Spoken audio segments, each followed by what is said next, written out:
Today I want to talk about something that I think about every single day, but I don't necessarily talk about very much, which is how can we make our lives meaningful in a way that doesn't feel doomed?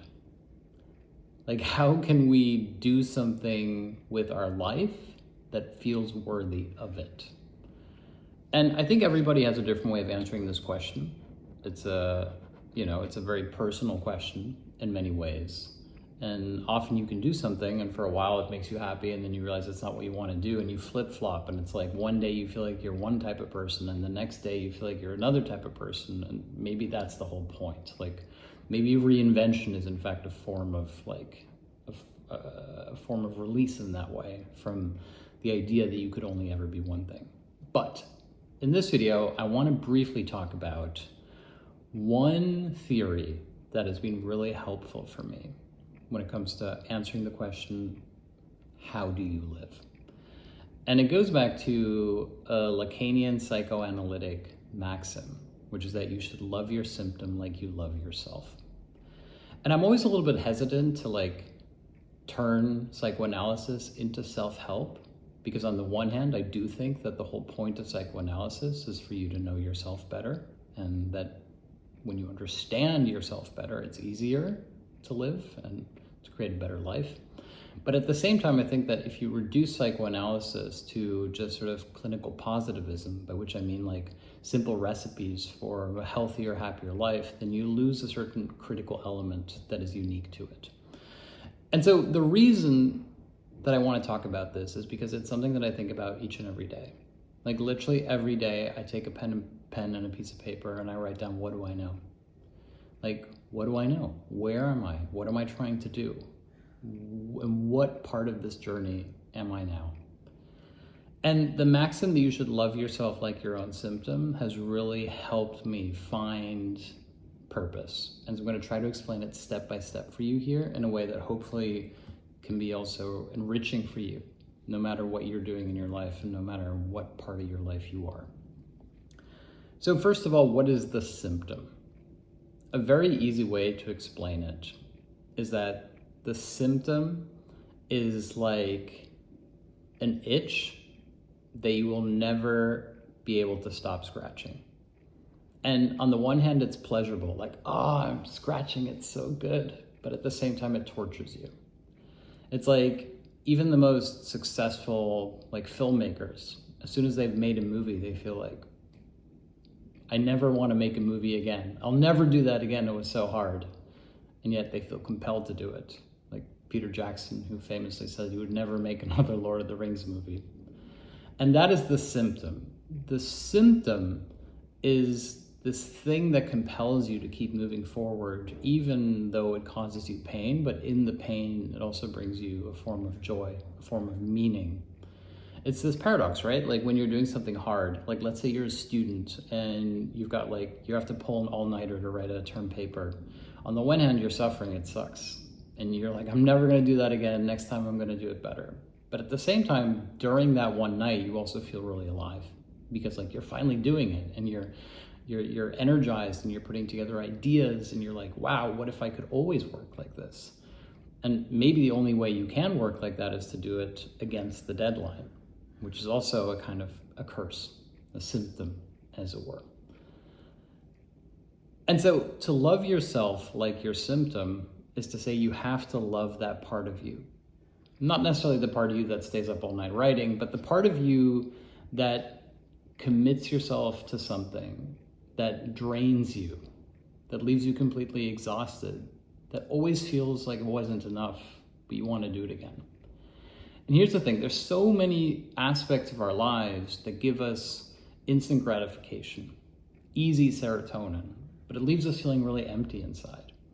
Like when I was a kid and my parents would go away for the weekend, I'd be like, oh, I can watch as much TV as I want. And I'd be like flipping through the channels, but I couldn't decide what it was that I wanted to watch.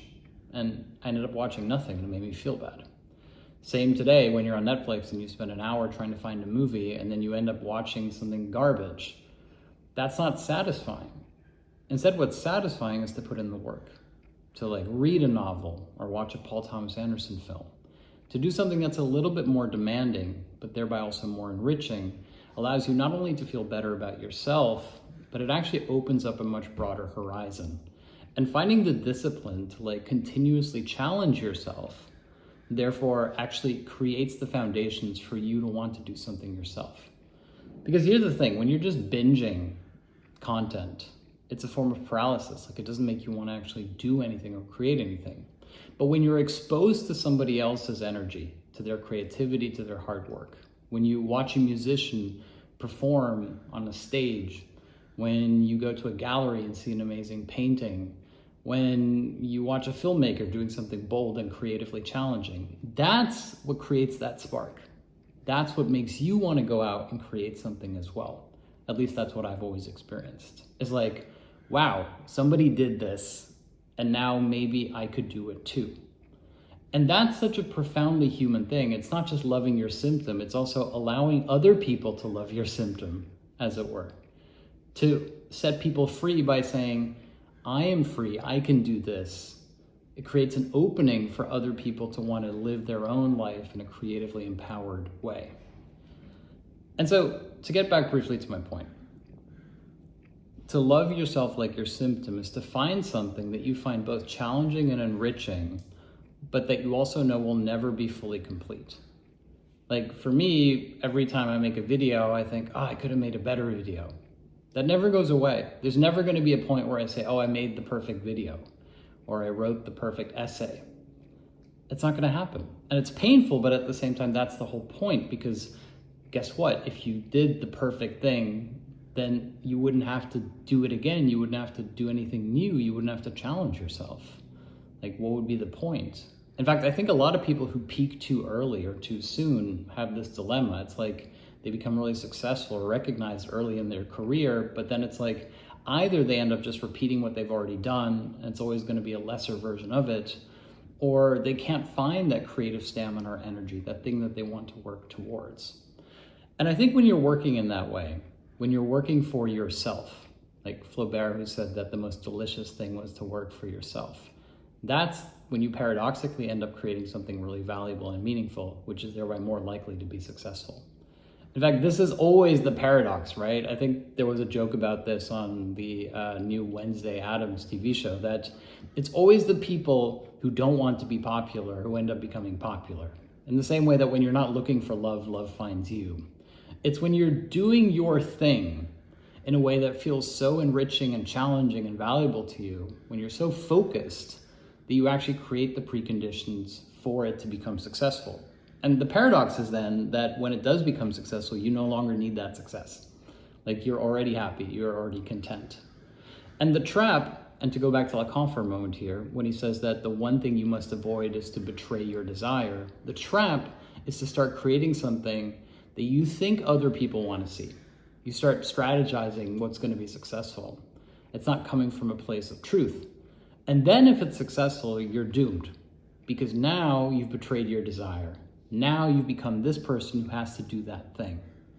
However, I want to end on a final note by saying that the thing you begin making is never going to be the thing you end up making.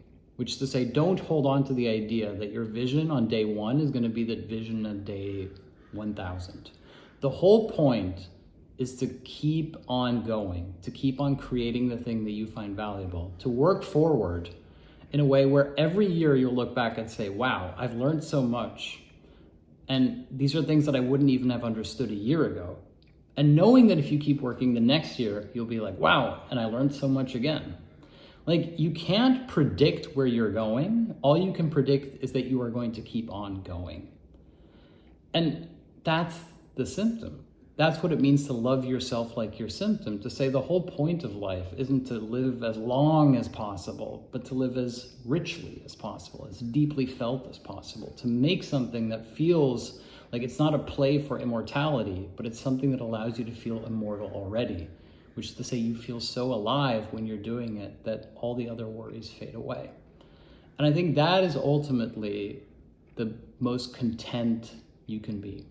It's finding something that feels Like, you could do it every single day. It will always be challenging. It will always be enriching, and it is who you are.